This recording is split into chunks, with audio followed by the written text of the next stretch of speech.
through all the NAFMs and all the trade shows and FCSI, everyone always laughed when I was younger in the industry. Oh, you're in, you're never getting out. I'm like, that can't be true. Right? Like, what is this? What is this thing everyone keeps saying?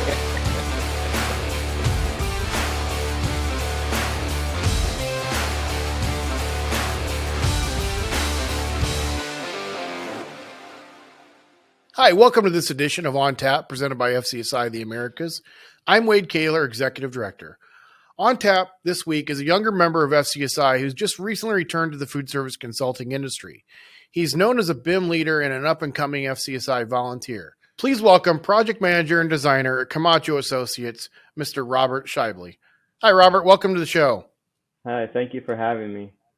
Absolutely. I'm excited for this. We've known each other for a little bit here now, but I don't know if we've ever really gotten a chance to sit down and talk one-on-one. So I know I'm excited to get to know you a little bit better, and I'm sure the audience will be too. We get started every year or every season, I should say, with the same question, and that is, tell us a little bit about your background, how you got your start in the food service industry, and then what led you to becoming a food service consultant. And I know that, as I mentioned in the intro, you kind of left it for a little bit and now you're back. So we can touch on that a little bit later too. But basically how you got your start and what made you decide to become a food service consultant.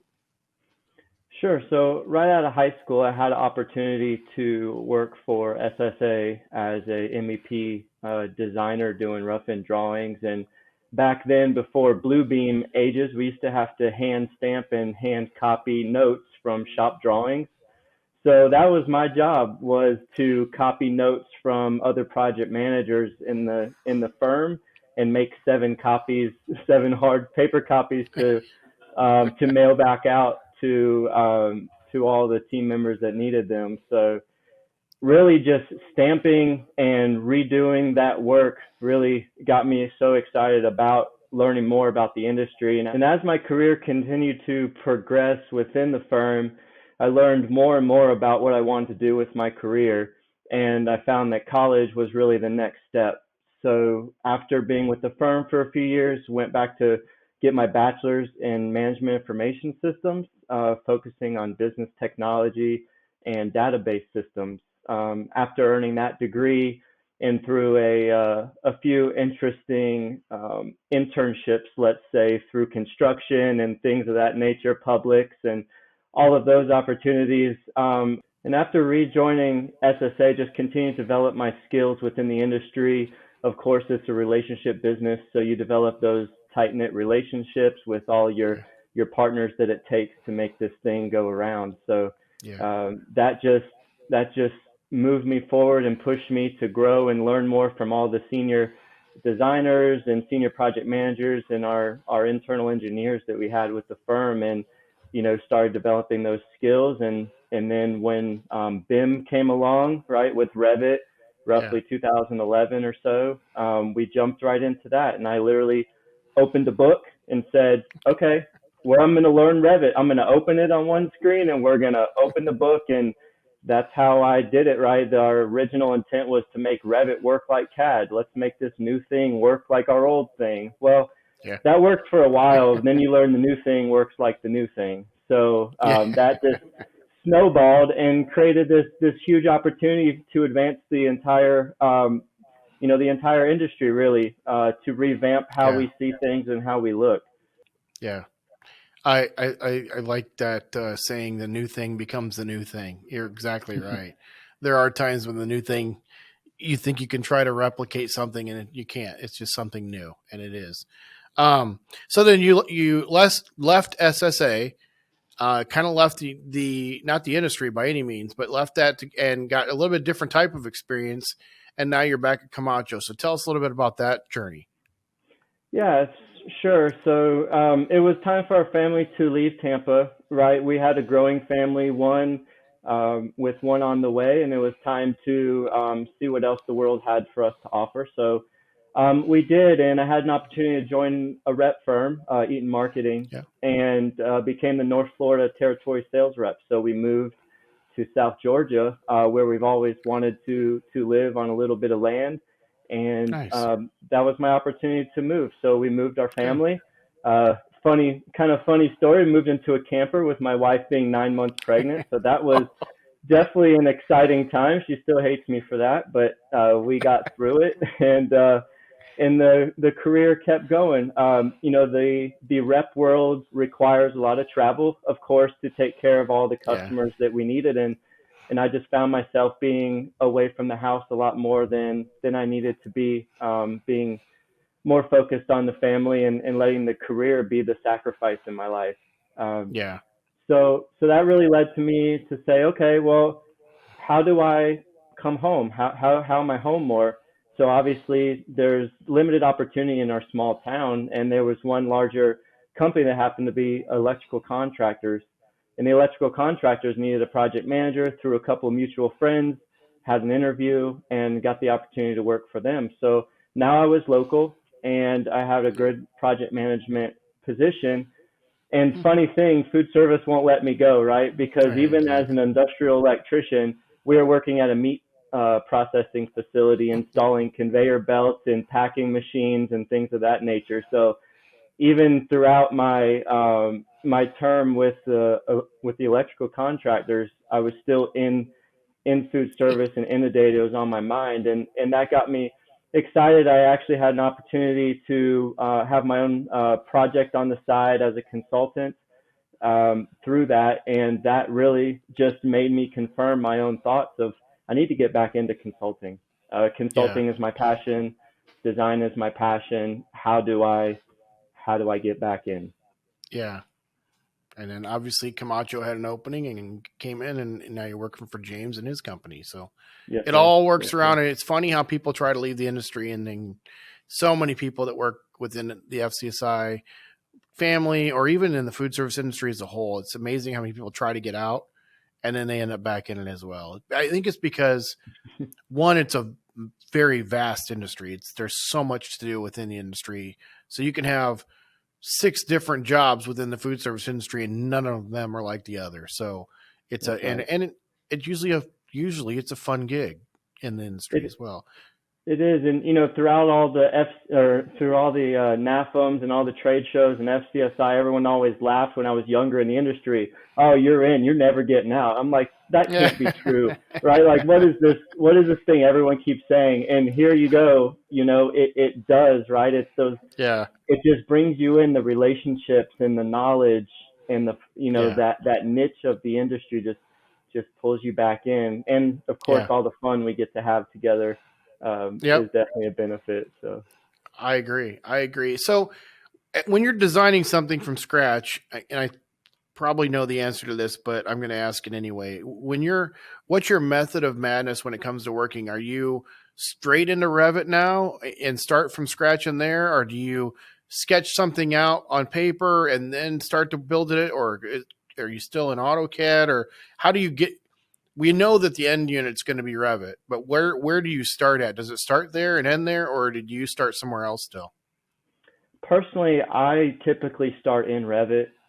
Just Okay. with my speed of using the software, it's easy for me Yeah. to make modification. There's design options that you can have multiple things in one design.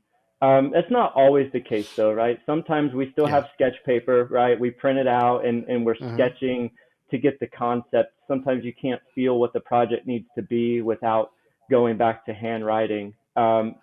Certain projects deem Yeah. different approaches for sure, but I would say the go-to for myself would be Revit platform. There's also Okay. a software called Format that you can integrate into Revit, but it's just more of a spatial and blocking in the Okay. design, so you can get a conceptual design and then import that right into Revit and start designing. Nice.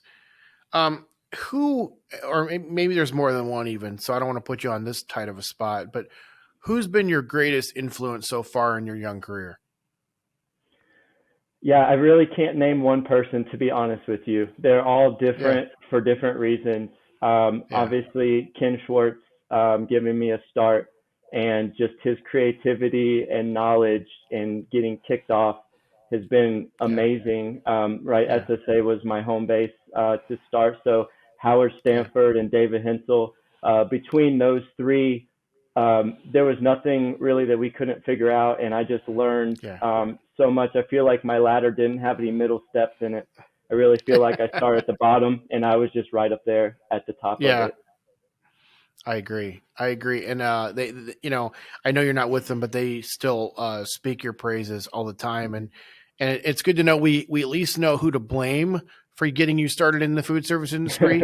Those three individuals as well are easy to blame for saying that got you your start young, and then you try to get out and you're back in. So for That's the right. rest of your life, you still have Ken, Howard, and David to blame. So Yes, sir. Yeah, and now of course James and Brett, right? We're learning yeah, that yeah, new curve, right, from their experience and time in the right. industry. It's so exciting to be learning from them now and progressing. Well, that was going to be my question. Is so SSA is a fairly large size firm. Camacho's very similar size. Um, how has it been as far as adjusting to doing it the SSA way to now doing it the Camacho way? Has it been a large learning curve, or do you find that a lot of it's still the same, just little nuances here and there, the way that management style might be, or a certain way they design, or maybe even it's about the projects you work on the majority of the time? Yeah, so it's funny that I think across all consultants, we all have so much in common, but yet there's so much different, right? Yeah. It is completely the same and it's completely different at the same time, from projects to management styles and things of that nature. But they definitely grow on each other, right? There's a lot of things that each do the same, and really I focus on those and saying, okay, these are the Yeah. combining factors. This must be the ticket to success here. So let's take Yeah. those and grow on those factors. Nice. So you're a younger guy. You've been involved in the technology side from the day you walked in the door at SSA. Essentially, even if it was stamping stuff, you still had to know the technology side of things. That's right. How is the tech side of consulting for food service consulting, especially, how has it changed over the past, we'll say 3 to 5 years? Because 2 years isn't quite enough anymore with the COVID stuff. We kind of lost a little bit, but over the last 3 to 5 years, how was it changed? And then also kind of let you put on your Nostradamus hat and predict a little bit about where you see it going in the next 3 to 5 years. So a little bit of back, a little bit of forward. Yeah. Yeah, so it's funny, and to go back a little bit further, right? Howard and I always have this conversation, right, because of his history from before computers, right, to now. So Yeah. seeing the AutoCAD era not fade out, right? There's some architects that still utilize it, and it's a great tool for what it's needed for. But Right. Revit has definitely taken over the industry for sure. There's been so many advancements in the technology. There's a new release every year. So Yeah. from 2011 Revit to 2023 Revit, there's so many advancements for us in food service, and we actually have a food service equipment category now.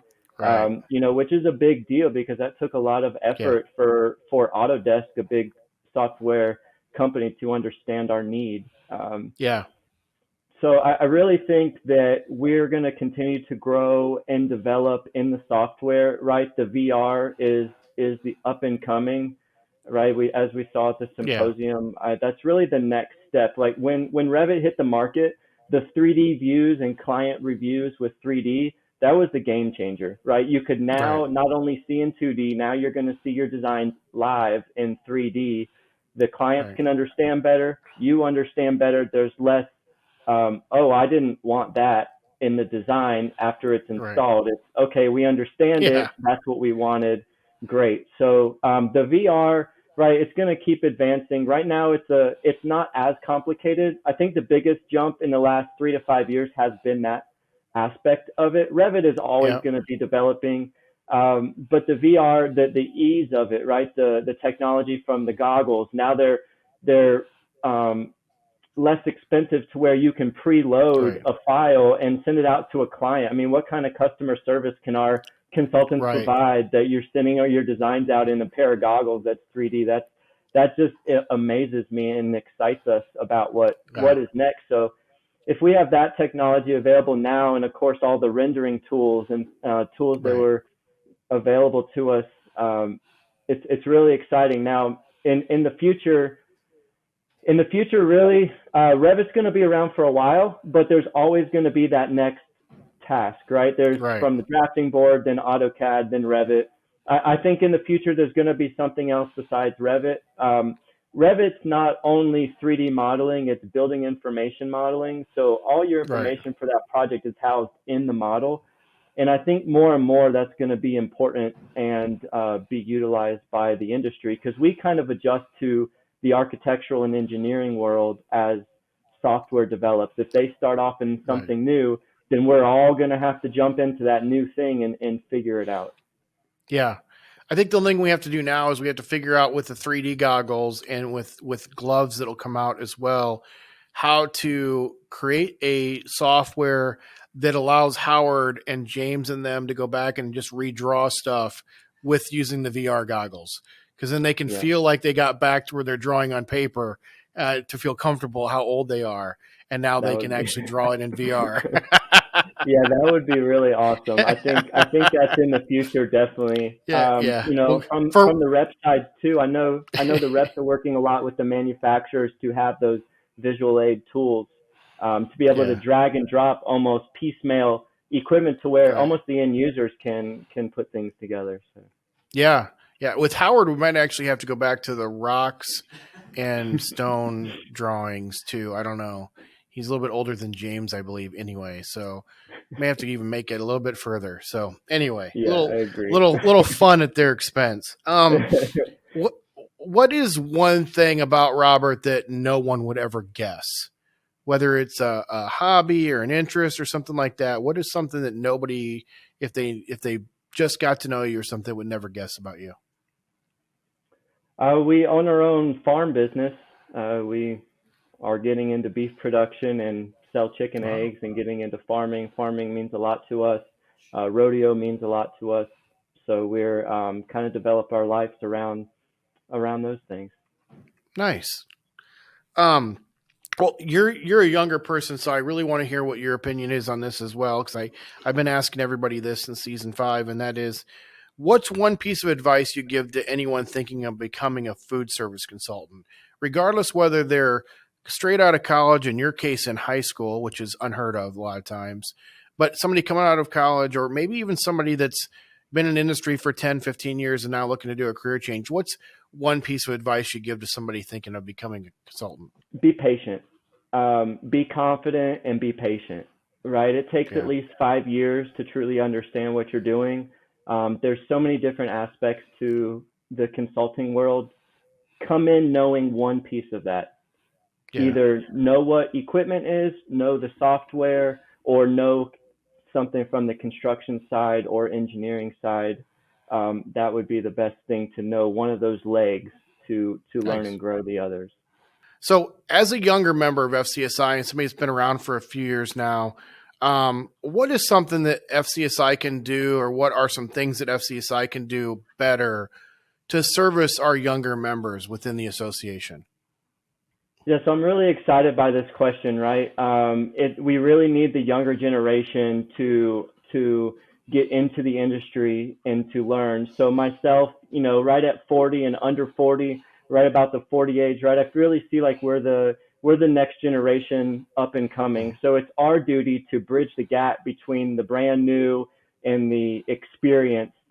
So it's really critical to us that we get in front of some younger people and grow our age group and our age range, experience range within FCSI and within the consulting world, because we need the time to grow these up and coming consultants. So when we're the old and outgoing consultants, right, we have this younger generation that can be confident Yeah. in themselves. So I think it's actually really critical our age group to the world, to the consulting world right now, that we bridge that gap.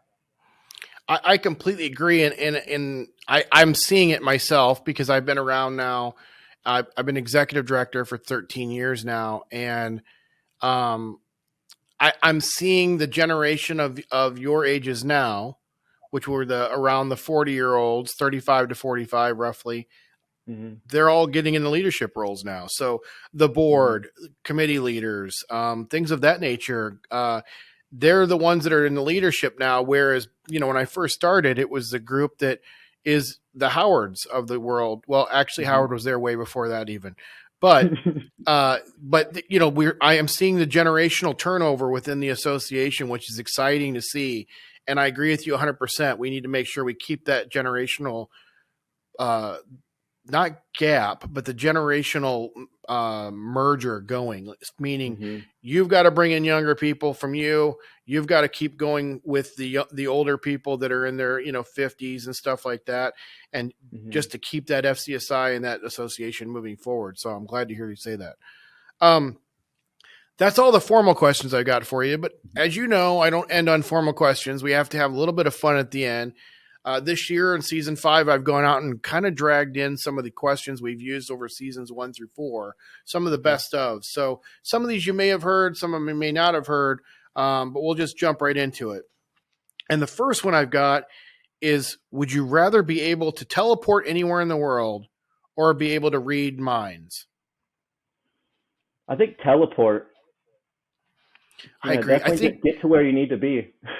I I think it's interesting. I talk to people outside of FCSI as well, and it's interesting to hear more people outside of our industry, the FCSI, that is, that have a harder time choosing this. But FCSI people, I think, because we all travel so much, that we know how long it takes to travel nowadays, that teleporting just sounds amazing. Like, to be able to just teleport wherever you want to go sounds great. And I don't It, really want to, I don't like my own thoughts a lot of yeah, times. So I'm not that's sure I what I want to was read gonna say. yours or Eric's here or anybody else's. So, That's um, right. the next one was, would you rather have all the traffic lights you approach turn green or never have to stand in line again? Never stand in line again. We have one flashing yellow light out here, so I'm good out here. Okay. We, would you rather fight a duck the size of a horse or fight 100 horses the size of a duck? 100 horses the size of a duck. Yeah, it Definitely. seems to me like could definitely take that one on. The most controversial one, toilet paper, over or under the roll? Over. You gotta be over. You Okay. can't have it under. It doesn't work. What about when it comes to double dipping, when it comes to, dips or sauce or stuff? Yes or no on double dipping? Within family, yes. Outside of family, no. Good answer. Good answer. Um, Favorite curse word? And we'll bleep it out, but you can say it anyway. I'm trying to quit because our youngest have started picking that up now. The 5-year-old soaks it in. So I'm gonna say goodness gracious. Okay, good one. Good one. Yes, the young ones, when they're there, it makes it life a little more difficult when you're at home. Would you rather know all the secrets to outer space or all of the secrets to the ocean? The ocean for sure. We can go catch more fish. Perfect. Would you rather never have to do laundry again or never have to wash dishes again? Laundry. It's just the folding. Can't do it. We just need to create your folding machine. Yes. Um, would you rather go backstage with your favorite band or be an extra on your favorite TV show?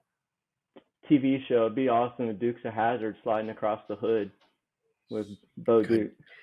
good answer. Good answer. Would you rather have a personal housekeeper or a personal chef? Housekeeper.